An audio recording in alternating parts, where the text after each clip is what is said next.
Republican pollster Frank Luntz did a new survey that shows young people are done with conservatism. They have no interest in it whatsoever. So The Intercept reports here, they say 18 to 26-year-olds' biggest concerns in order are corruption, greed, and inequality. All right, let me pause here real fast. Okay, that's correct. It's not just, hey, this is their opinion, which it is, and hey, this is number one is corruption. They're just right. They apparently know more about the political system in the U.S. They do their research. They read articles online. They have an idea as to what the fuck is going on. They've immersed themselves in it. They're not just listening to the babbling heads on TV, the idiots who do mainstream talking points. They're like, okay, let's try to figure out what's going on here. They do some research and they go, oh, easy. Corruption is the number one problem, followed by greed and then inequality. So I'm with them on the corruption thing. Greed, I don't know if I'd say that's the number two biggest problem, because greed is only a problem if the rules in the system allow the greedy to rig the rules in their favor. So it just greed in general, it's not all bad. Like I'm not anti-corporation, for example. I'm against the bad ones, and I'm against the ones who donate to politicians and rig the rules in their favor.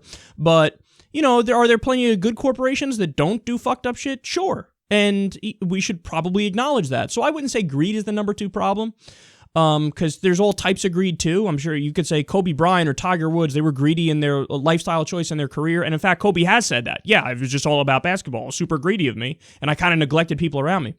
But it ended up blossoming into something beautiful and into an all-time career. So greed in and of itself is not the worst thing. There are examples of it being horrible.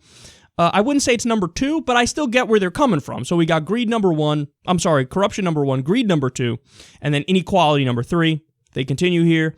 President Obama is not their favorite political figure. Bernie Sanders is. Indeed, 31% said Bernie Sanders is the major political figure they like and respect the most. Obama gets 18%, and Hillary Clinton gets 11%. So you ask 18 to 26-year-olds, who are like, Obama. Obama? No. Bernie Sanders. They have a sense of, who's genuine and who sticks to their principles more and who's really a fighter on the substantive issues.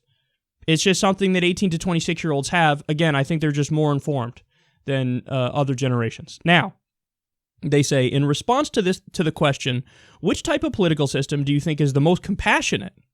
58% said socialism and 9% said communism. Just 33% chose capitalism. 66% of the polls responded said corporate America embodies everything that is wrong about America. Goddamn, son. Okay, so again, this is an example of them being more liberal than I am. So I just told you guys, I'm not against all corporations. I'm against the bad corporations who rig the rules in their favor and make it so that the system subsidizes them and screws over the other corporations. So I'm not against all corporations. I'm against the bad corporations, and I'm against the rigging of the rules. 18 and 26-year-olds are like, no, corporate America is everything that's wrong about America. Damn! Now, don't get me wrong. I've actually said before on air, in the U.S., I would vote for somebody who's to the left of me, because they're not going to get everything they want to get. So if you vote for somebody who's to the left of you, they'll fight really hard, and perhaps the compromise would be right where my political beliefs are.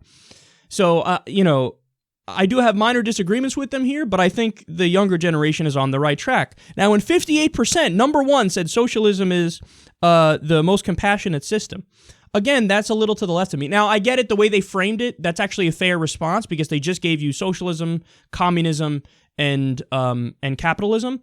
But I believe in social democracy, which is like what they have in Scandinavia. It's a mix of, it's the right amount of capitalism and the right amount of socialism. It's a hybrid system, like every modern nation already is, but perhaps it's a little further to the left on the spectrum, certainly to the left on the spectrum compared to the U.S.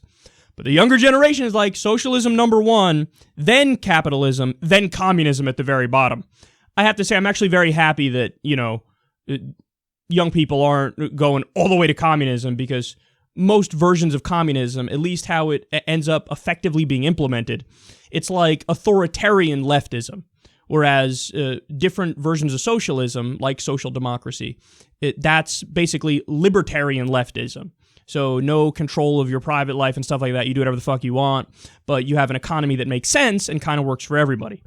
They say, in addition, more 18 to 21-year-olds chose Sanders as the person they'd most like to have dinner with than anyone else, ahead of Obama, Jennifer Lawrence, Ellen DeGeneres, Bill Gates, Taylor Swift, and Beyoncé. Whoa. See, here's where I go, that's it. The older generation, they're done with their archaic, draconian ways. More 18 to 21-year-olds said, I'd rather have Bernie with dinner Sanders. I'd rather have dinner with Bernie Sanders than dinner with Beyonce. Queen Bey, son? Look, I go on Twitter quite a bit, as you guys know, if you listen to the show and you follow me on Twitter. There's one person who I don't think I've ever seen a bad word spoken of in my feed. And I don't even follow, entertainment accounts, pop accounts or whatever. But every time there's anything, whether it's from like BuzzFeed or something like that, about Beyonce, it's always a fawning love affair of like, oh my God, Beyonce, we should make her queen of the universe and give her Neptune or something, bro. Oh, Beyonce. 18 to 21-year-olds are like, yeah, step side. Bernie Sanders, I'd rather have dinner with you.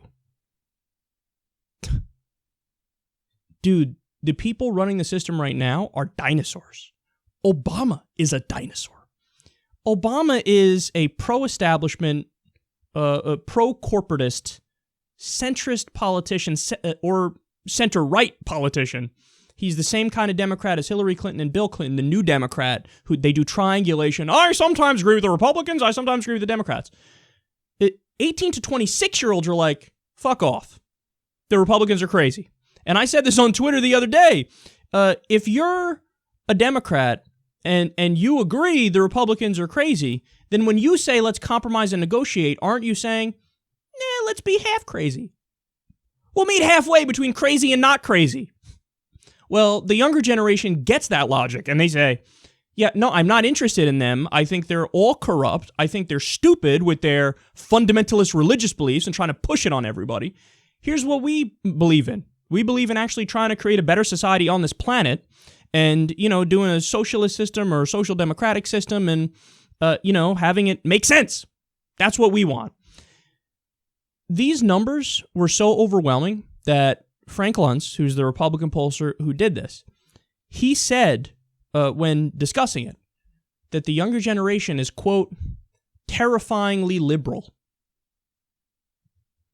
TikTok to the older generation, because we're much better informed, our policy stances are much more clear, and I think make much more sense. And once we get control, is it possible the system stays corrupt and then it waters down all the politicians and makes them corrupt to fit within the system? Yes, if we don't get money out of politics, that will happen. But is this generation much more likely to fight to actually get money out of politics and to push the country in the right direction?